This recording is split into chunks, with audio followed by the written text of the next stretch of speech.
तो ठीक है यार, हम इलेक्ट्रिक डायपोल पढ़ रहे थे लास्ट क्लास तक। तो उसी में छोटा सा टॉपिक है कि अगर देखते हैं क्या होता है कि अगर हम किसी भी इलेक्ट्रिक डायपोल को जो है यूनिफॉर्म इलेक्ट्रिक फील्ड में रख दे तो उस केस में जो है कंसिडर कर लेते हैं। केस है क्या कि मान लेते हैं इलेक्ट्रिक फील्ड यूनिफॉर्म है। यूनिफॉर्म का मतलब ऐसे है, equally spaced electric field lines हैं। ओके, उसमें जो है वो इलेक्ट्रिक डायपोल रखा है। तो मान लेते हैं वो कुछ ऐसे रखा है किसी भी एंगल पे। तो ये प्लस क्यू चार्ज है, ये माइनस क्यू चार्ज है। ठीक है, ये मान लेते हैं सेंटर है कहीं यहाँ पे। ओके, और ये एंगल जो है वो थीटा है। तो अब होगा क्या, ये इलेक्ट्रिक फील्ड जो है वो ई है। तो इस प्लस क्यू चार्ज पे किस डायरेक्शन में फोर्स लगेगी, इसमें है कि नहीं, और कितनी लगेगी, क्यू इंटू ई, तो वही जो है वो एफ होगा। और इस क्यू माइनस क्यू चार्ज पे इस डायरेक्शन में फोर्स लगेगी, और वो कितनी लगेगी, वो भी एफ ही लगेगी।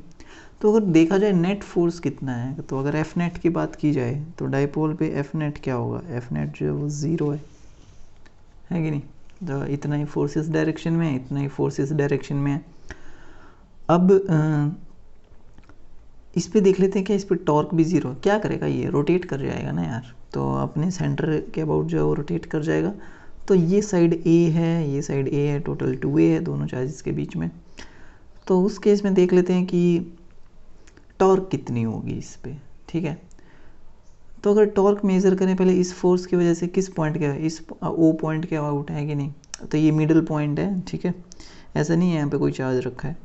तो यहाँ से यहाँ तक ये डिस्टेंस a है। तो अगर ये फोर्स f है, तो अगर परपेंडिकुलर डिस्टेंस की बात करें तो ये डिस्टेंस जो है वो परपेंडिकुलर डिस्टेंस होगी इस पॉइंट से, है कि नहीं। तो ये कितनी है फोर्स की, तो ये a है, तो ये cos थीटा है, ये परपेंडिकुलर जो है वो a sin थीटा होगा।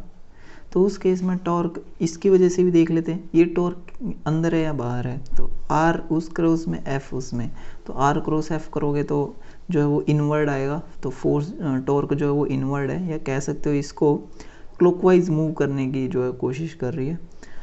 और यहाँ पे ये एंगल थीटा है, तो ये भी एंगल थीटा होगा। ठीक है, ये भी थीटा होगा। और ये क्या है, ये A है, तो ये भी क्या होगा, a cos थीटा, और ये परपेंडिकुलर डिस्टेंस फोर्स की क्या हो जाएगी इस पॉइंट से, a sin थीटा, है कि नहीं। तो इसका भी जो टॉर्क है वो एफ ए साइन थीटा होगा, उसका भी torque F A sine theta. और ये भी एंटी क्लॉकवाइज मूव करने की कोशिश कर रहा है, क्लॉकवाइज मूव करवाने की कोशिश कर रहा है। इसको कहने का मतलब ये है कि टॉर्क इसकी वजह से भी इनवर्ड है और उसके वजह से भी इनवर्ड है। तो टॉर्क नेट कितना होगा, टॉर्क नेट जो होगा वो होगा एफ ए साइन थीटा, वो है एफ, या आप लिख सकते हो एफ ए साइन थीटा, और ये इनवर्ड है। ठीक है, cross plus F A sine theta इसकी वजह से, और ये भी किधर है, इनवर्ड है। तो टोटल कितना है, तो टॉर्क नेट जो है वो simply 2f a sine theta inward. Okay, तो f की वैल्यू क्या है, क्यू ई। तो इसको क्या लिखा जा सकता है, 2QEA साइन थीटा इनवर्ड। तो ये टॉर्क है। अब 2QA क्या है, अगर इन दोनों के बीच की डिस्टेंस, दोनों एक माइनस चार्ज है प्लस चार्ज है, डाइपोल है, इन डाइपोल के दोनों के बीच की डिस्टेंस 2a है। तो उसको केस में डाइपोल मोमेंट क्या है, तो P का मैग्नीट्यूड क्या होगा, डाइपोल मोमेंट 2QA, है कि नहीं, Q इंटू 2a। तो 2QA को मैं P लिख सकता हूँ, तो इसको लिख सकते हैं हम PE साइन थीटा, और डायरेक्शन जो है वो इनवर्ड है। ओके, अब ये देखो P की डायरेक्शन क्या है, माइनस से प्लस, तो इस डायरेक्शन में, है कि नहीं। और E की डायरेक्शन क्या है, ये अगर मैं यहाँ से देखूँ तो अपना P जो है वो इस डायरेक्शन में है, P वेक्टर, E वेक्टर जो है वो इस डायरेक्शन में है, और दोनों के बीच में एंगल कितना है, थीटा। तो अगर P क्रॉस E की डायरेक्शन देखें तो P क्रॉस E किस डायरेक्शन में आएगा, इनवर्ड वही जो टॉर्क की डायरेक्शन है, और पी क्रॉस ई का मैग्नीट्यूड क्या होगा, पी ई साइन थीटा। तो इसका मतलब ये जो टॉर्क लिखी है इसको मैं जो है सिंपली ये लिख सकता हूँ, ये जो है वो पी क्रॉस ई है, ठीक है। और जिसमें थीटा क्या है, थीटा जो है एंगल बिटवीन पी एंड ई है।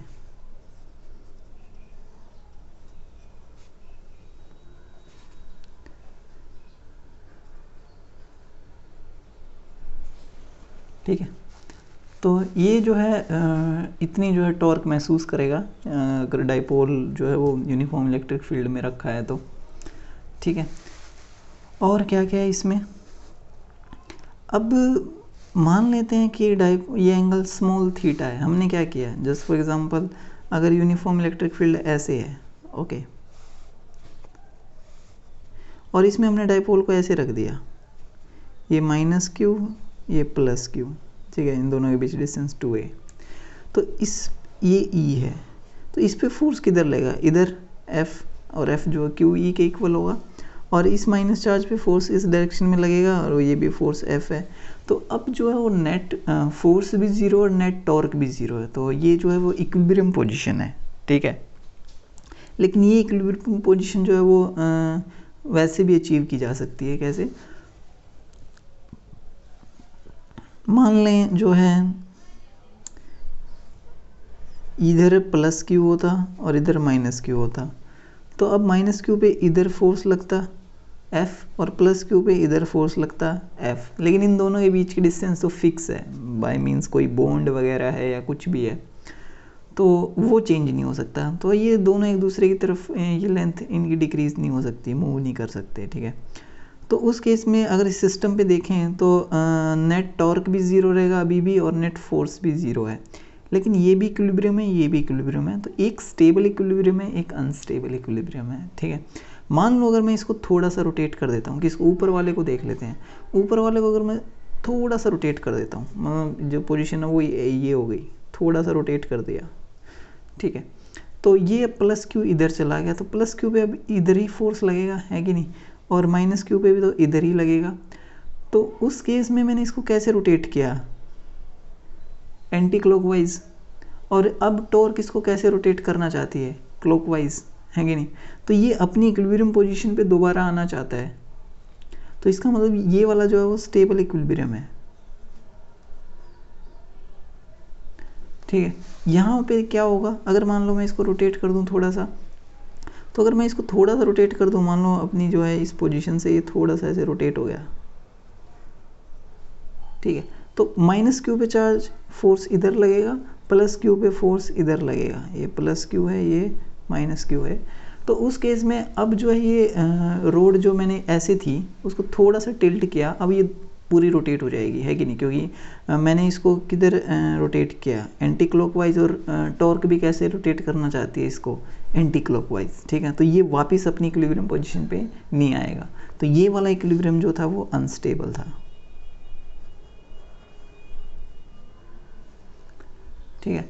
तो कई बार पूछ ले कि स्टेबल इक्विलिब्रियम है, तो अगर हम इसको थोड़ा सा टिल्ट करके छोड़ दें तो ये जो ऐसे हुआ है वो ऐसे ऐसे ऐसे ऐसे जो है वो ओसिलेट करेगा, तो SHM का टाइम पीरियड क्या होगा, ओसिलेशन का टाइम पीरियड क्या होगा, ऐसा कुछ भी पूछ सकता है, ठीक है।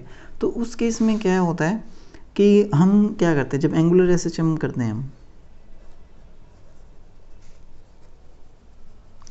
तो एंगुलर SHM में हम ढूंढ क्या रहे होते हैं कि टॉर्क जो है वो सम कांस्टेंट इनटू थीटा आ जाए, है कि नहीं, टॉर्क जो है माइनस सी थीटा आ जाए।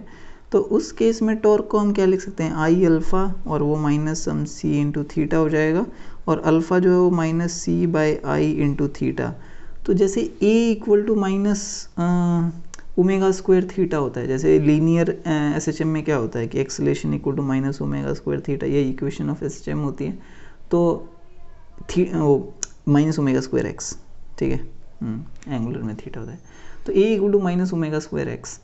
तो ये जो है वो लीनियर SHM की इक्वेशन होती है। तो अगर x के सामने वाला मुझे कोफिशिएंट पता चल जाए तो मुझे पता लग जाएगा एंगुलर फ्रीक्वेंसी क्या होगी। ऐसे ही यहाँ पे अल्फ़ा जो है उसके सामने जो ये क्वांटिटी होती है वो ओमेगा स्क्वायर होती है, ठीक है। एंगुलर एसएचएम में क्या होता है, alpha equal to minus omega square theta. Okay, तो मुझे ये क्वांटिटी पता लगानी है, ये कांस्टेंट, तो वही जो है फॉर्म इसमें यूज़ कर लें। टॉर्क मुझे पता है पीई लगेगा और थीटा जो है वो काफ़ी स्मॉल होगा। ठीक है, तो कैलकुलेट करके देख लेते हैं कि अगर ऐसा कुछ हुआ तो उसका एसएचएम का टाइम पीरियड क्या होगा। तो यही कि मान लेते हैं ये इलेक्ट्रिक फील्ड थे यूनिफॉर्म, इसमें जो है ये थोड़ा सा मैंने इसको टिल्ट कर दिया अपनी इक्विलिब्रियम पोजीशन से, ये प्लस क्यू चार्ज था, ये माइनस क्यू चार्ज था, ये एंगल थीटा था और थीटा जो है वो काफ़ी स्मॉल था। इन दोनों का मास, इसका मान लो जो है मास m है, इसका भी मास m है, चाहिएगा मास, है ना। और ये मासलेस रोड से अटैच है जिसकी लेंथ जो है ये a है, ये a है, टोटल लेंथ जो है 2a है। तो उस केस में अगर मैं टॉर्क लिखूं तो टॉर्क जो थी वो थी पी ई साइन थीटा, तो इसका मतलब क्या होगा, P E sine theta.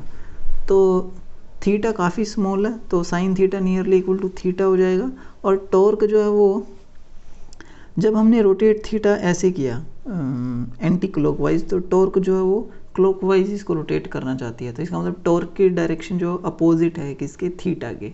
Okay, तो इसलिए माइनस साइन, क्योंकि ये डायरेक्शन जो है वो अपोजिट है। तो उस केस में इसको क्या लिखेंगे, minus P E sine theta को नियरली इक्वल टू थीटा लिखा जा सकता है, काफ़ी स्मॉल है थीटा।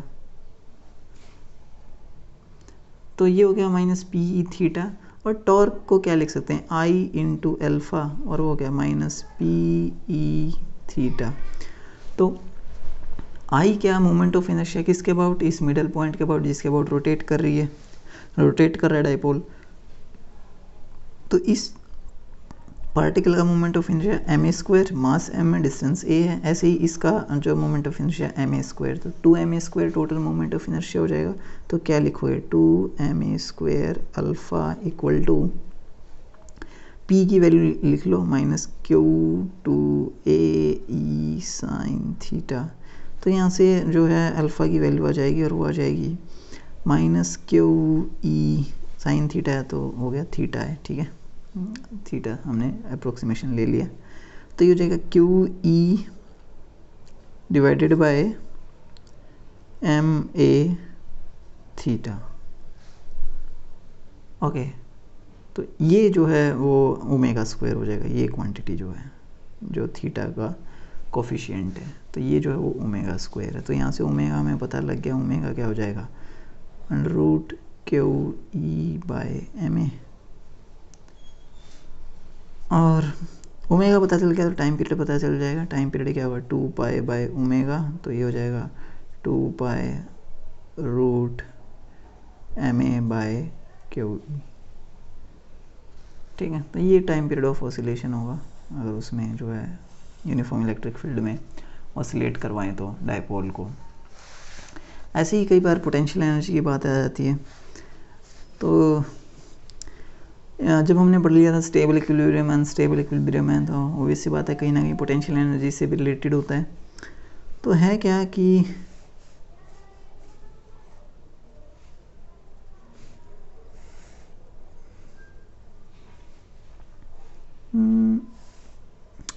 डायपोल मान लो किसी भी एंगल पे थीटा पे है। ओके,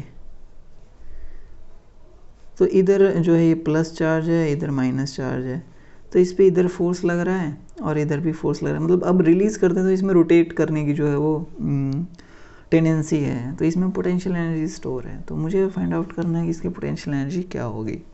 ठीक है, तो है क्या कि work done by conservative force क्या होता है, जो इलेक्ट्रोस्टैटिक फोर्स है वो कंजर्वेटिव फोर्स है, तो work done by conservative force जो है वो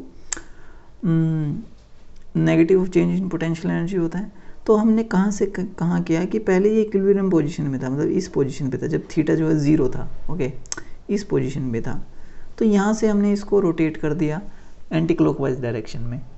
ठीक है, तो work done by conservative force देख लेते हैं। तो एंगुलर डिस्प्लेसमेंट है, ठीक है, तो वर्क डन क्या होगा,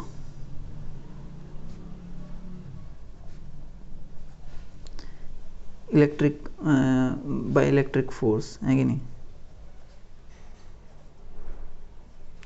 तो वर्क डन जो होगा वो होगा dw स्मॉल वर्क डन होगा टॉर्क इनटू डी थीटा, जैसे f इंटू डी एक्स होता है तो एंगुलर डिस्प्लेसमेंट में टॉर्क इंटू डी थीटा हो जाएगा। लेकिन टॉर्क किधर लग रही है? टॉर्क लग रही है क्लॉकवाइज डायरेक्शन में। डिस्प्लेसमेंट किधर हो रहा है? एंटी क्लॉकवाइज डायरेक्शन में, है कि नहीं? डिस्प्लेसमेंट इस डायरेक्शन में हो रहा है थीटा, और टॉर्क जो है वो अपोजिट डायरेक्शन में जो है इसको रोटेट करने की कोशिश कर रही है। तो वर्क डन क्या हो जाएगा? माइनस, है कि नहीं? तो उसका नेगेटिव हो जाएगा। तो टोटल वर्क डन निकाल लेते हैं। तो ये जो है टोटल वर्क डन हो जाएगा इसका इंटीग्रेशन। तो टॉर्क कितना है? टॉर्क है पी ई साइन थीटा, तो P E sine theta D theta negative sign. तो अब थीटा को कहाँ से कहाँ वेरी कर रहे हैं? थीटा 1 से थीटा 2, ठीक है? कहीं से भी कहीं ले जाओ आप, मान लो यहाँ से यहाँ ले गए, इस पोजीशन से इस पोजीशन पे, ओके। तो इस एंगल में ये डी थीटा हमने रोटेट किया। तो थीटा 1 से जो है वो थीटा 2 उस पे ले गए। तो ये इसमें कितना वर्क डन किया होगा? तो ये वर्क डन जो है वो सिंपली आ जाएगा माइनस साइन थीटा का इंटीग्रेशन क्या होता है? साइन थीटा का इंटीग्रेशन जो है कोस का डेरिवेटिव माइनस साइन होता है, तो साइन का इंटीग्रेशन माइनस कोस, ठीक है। तो ये सिंपली माइनस कोस हो गया, तो ये नेगेटिव साइन हट जाएगा। P E cos theta, theta 1 से थीटा 2, ओके। तो ये वर्क डन आ गया। तो वर्क डन किसके इक्वल है? Negative of delta U. तो यहाँ से अगर डेल्टा यू की वैल्यू लिखें तो डेल्टा यू कितना आया? डेल्टा यू जो है वो आया पी ई, तो ये नेगेटिव साइन जो है वो आगे आ जाएगा, तो minus P E cos theta 2 minus cos theta 1, ठीक है। तो ये है माइनस ऑफ डेल्टा यू, तो change in potential energy delta U. तो उस केस में इसको क्या लिख देंगे? You final. तो यू फाइनल कब? मान लो थीटा 2 पे माइनस यू थीटा 1, ये है क्या? ये है minus P E cos theta 2 minus cos theta 1, okay. तो अब जो है वो रेफरेंस लेना होता है किसी भी एक पोजीशन पे। अगर देखा जाए तो ये थीटा 2 है तो ये थीटा 2 वाली टर्म है, ये थीटा 1 है तो ये थीटा 1 वाली टर्म है, पी ई कॉस थीटा 1। तो ये यू थीटा 1 कब ज़ीरो होगा, है कि नहीं? तो जब कॉस थीटा 1 जो है वो ज़ीरो हो जाए, तो कॉस थीटा 1 ज़ीरो होगा जब थीटा 1 जो है 90 डिग्री होगा, तो वही अपना रेफरेंस पॉइंट है, ठीक है। तो थीटा इक्वल टू 90 डिग्री पे हम कह रहे हैं कि अपनी यू जो है वो ज़ीरो है, पोटेंशियल एनर्जी ज़ीरो है, तो यही अपना रेफरेंस है। तो उस केस में यहाँ पे अगर मैं यू थीटा लिखूँ किसी भी एंगल पे, तो वो क्या हो जाएगा? इसको थीटा 1 को 0 पुट करेंगे, थीटा 2 को थीटा पुट करेंगे, तो उस केस में simply minus P E cos theta आ जाएगा, ठीक है। और पी ई कॉस थीटा को क्या लिख सकते हैं? माइनस पी डॉट ई, ठीक है। पी ई कॉस थीटा को पी डॉट ई लिख सकते हैं। तो ये जो है मेरी पोटेंशियल एनर्जी हो जाएगी इसकी डाइपोल की, ओके। और किसी भी एंगल पे तो आप देख सकते हो जब एंगल 0 है तो ये माइनस पी ई है, तो यू जो है वो मिनिमम है, तो ये स्टेबल इक्विलिब्रियम में है। और जब थीटा 180 है तो ये प्लस पी ई हो जाएगा, तो जो पोटेंशियल एनर्जी है वो मैक्सिमम हो जाएगी, तो ये अनस्टेबल इक्विलिब्रियम होगा। और जब थीटा जो है वो 0 है, वो 90 डिग्री है, तो पोटेंशियल एनर्जी 0 है, ठीक है। तो इक्विलिब्रियम भी नहीं है वो, तो ओके। तो ये था डाइपोल। अब जो स्टडी करते हैं वो हम करेंगे कंडक्टर, ओके।